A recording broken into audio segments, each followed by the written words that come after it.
Hello and welcome to SaltWire today for Friday, November 25th. I'm your host, Kate Walker. Nova Scotians will likely wake up to a 6.9% power rate hike on New Year's Day.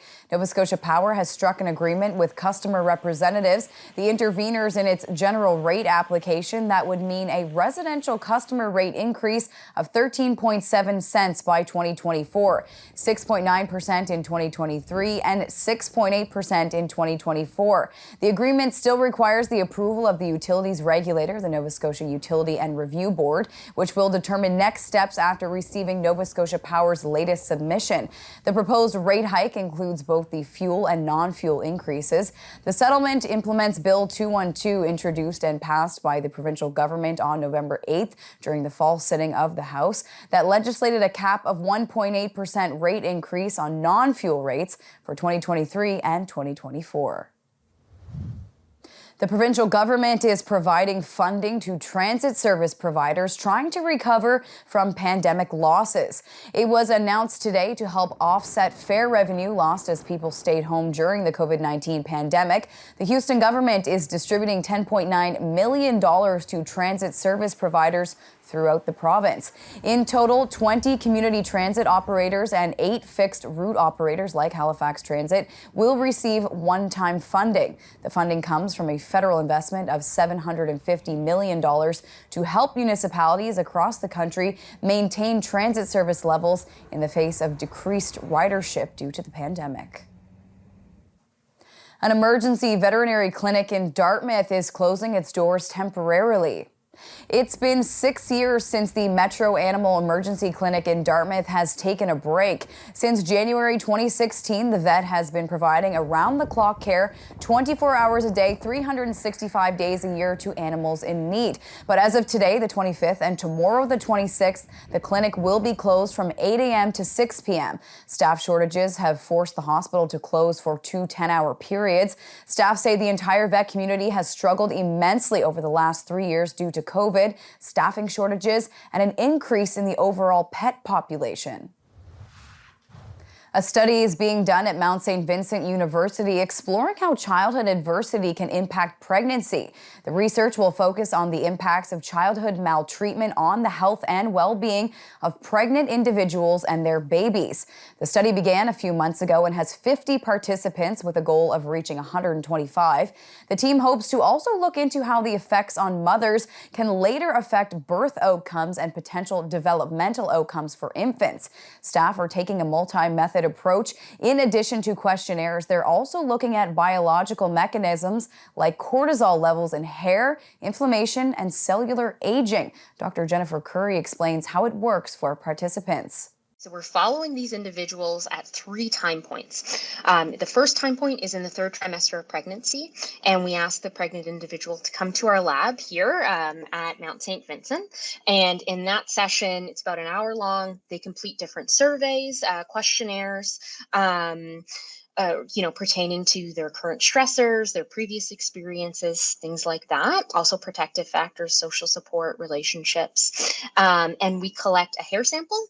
We cut from the back of their head, and we collect a saliva sample to, again, look at some of those biomarkers. After the baby is born, a post-delivery assessment is done a few weeks later, where similar biomarkers are taken from both the mom and the baby with a questionnaire. A similar procedure is done 6 months postpartum, where developmental notes are taken about the child, and a video recording is taken of engagements between the mother and her baby.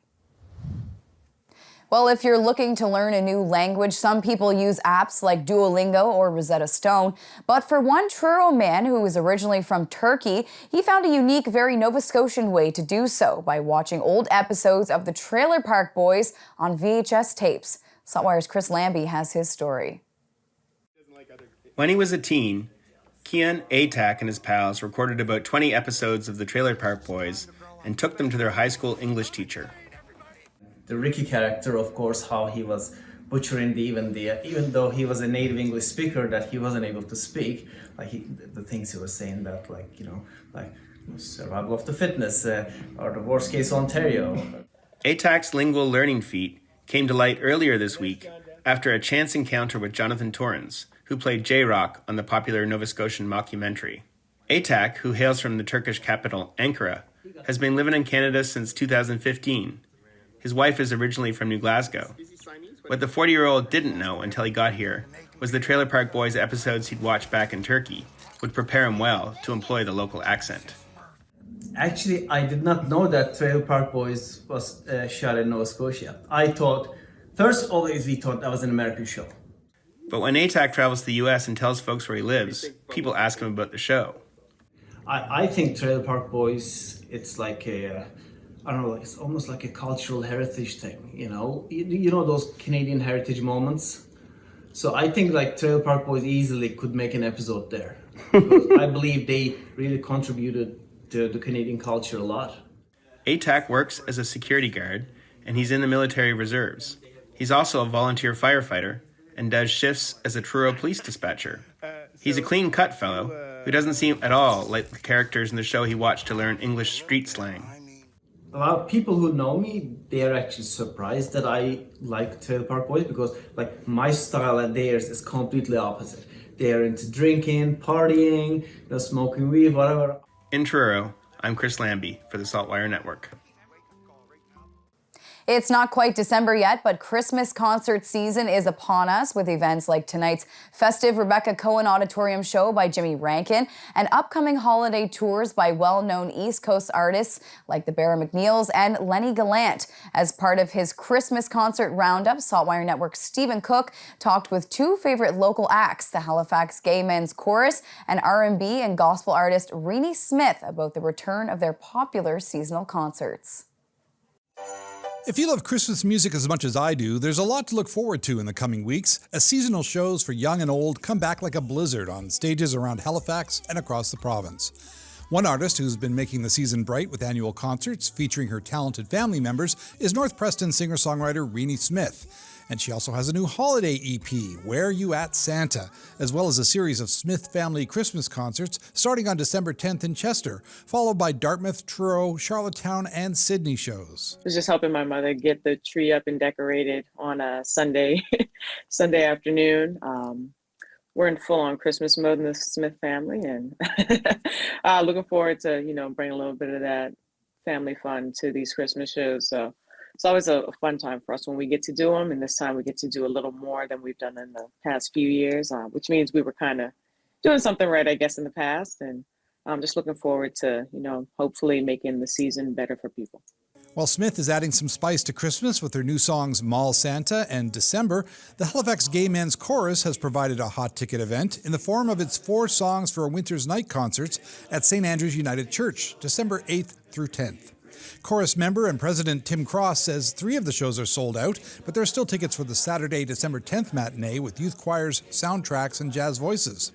Part of its Don We Now Our Gay Apparel series, the chorus's Songs for a Winter's Night performance will mix fun and upbeat favorites with some personal selections that match the reflective mood we all feel after a challenging few years.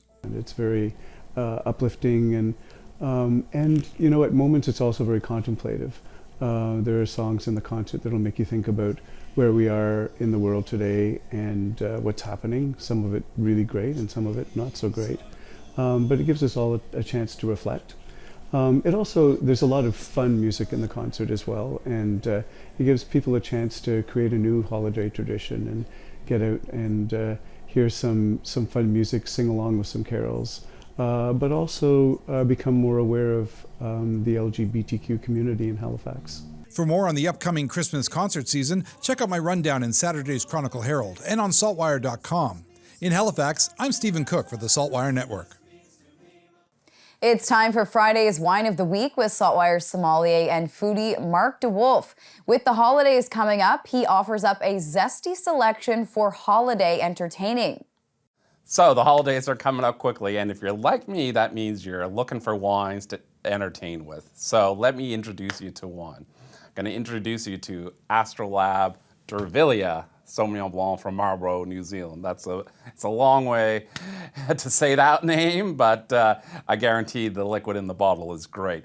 So what makes this wine such a great one to entertain with? Well, let's start about how it's made. I like the idea that it's a blend of Sauvignon Blanc from 10 family farms across Marlborough, New Zealand. And not only is that feel good about the connection to people and place, but it also contributes to the style.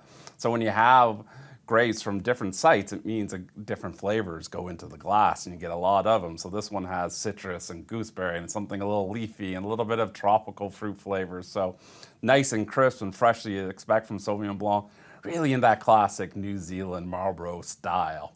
So if you're setting out some fresh appetizers on your holiday, dinner table, this is a great wine for you, and it's a wine that everybody can love.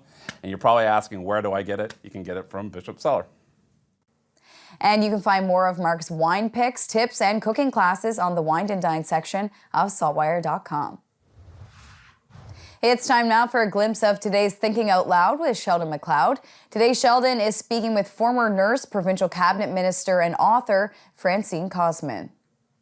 I'm curious as to your thoughts of someone who might live in Halifax and drive to Truro, who might make twice the wage of someone who lives maybe almost half as far away. What you feel that is doing to the morale of the nurses who are currently working there? To the nurses who are currently struggling with exhaustion and being called in for more and more overtime as other staff members get sick. I don't think this is a great model, having traveling nurses. It's at the rate of pay, especially. It is demoralizing to staff right now. We're hearing about it in the news. It's a very expensive stopgap measure to try to deliver care in that manner. In some ways, it's like what used to be the Victorian Order of Nursing practice years ago. But again, this is all part of the pool of discussion that we need to have, both at our nurses and the nurses union and the Minister of Health. And, the government has to find a better way to enable more graduates to enter programs, more high school graduates to enter programs, and to get the numbers up to serve the needs. So that I think is the core. And I really was quite shocked when I heard about the traveling nurses and the rate of pay they are getting, while our nurses in the hospitals are working so hard at much less money. And for Sheldon's full conversation, head to the opinion section of saltwire.com. Time now for the Atlantic Sports Wire, presented by Scott Squires. Past Tivy, now in a race with him. The Cape Breton Eagles are 21 games into their current Quebec Major Junior Hockey League season. Patrick McNeil is the voice of the Eagles. Patrick, give me your kind of state of affairs with the Eagles 21 games in. Well, I think it was a slow start, partially because of the hurricane, which meant a literal slow start. It was tough to get in games at the beginning of the year, and then the team didn't get off to the start it wanted. It was tough getting victories in the early going, and perhaps that was everything that was going on at the beginning of the year that they couldn't control. Maybe it was just bad luck, but the team has turned it around in recent games, and there's optimism, especially the way the QMJHL East is this year, that it's a little bit more wide open, that this team can start to make some headway moving up the standings. They're out of the basement. That was the first step, and I think there's some real potential to move up even further. And it's been an interesting season with so many new pieces, very few returning players, an interesting mix of new faces coming in, as in draft picks, and then players acquired from other teams. So it's been interesting to watch, even when the team hasn't been winning. And in the last few weeks, it's been a lot more fun now that they've started to get together some wins. So I think it's been an interesting season thus far, and even more interesting coming up. In Halifax, I'm Scott Squires for the Atlantic Sports Wire. Milestone goal. And congratulations, Thomas Lavoie. He's been great defensively all year. Nice to see him rewarded. Thank you, Scott. On to weather now to see what's coming up in the weekend forecast. We're going to check in now with our weather specialist, Alistair Alders. Happy Friday, Kate. Well, it was a chilly start to the day, and there was still a chill in the air throughout the day given how damp the air mass was, but temperatures are on the rise ahead of our next weather system moving through tonight. We will have rain, could be heavy at times, about 15 to 25 millimeters on the way.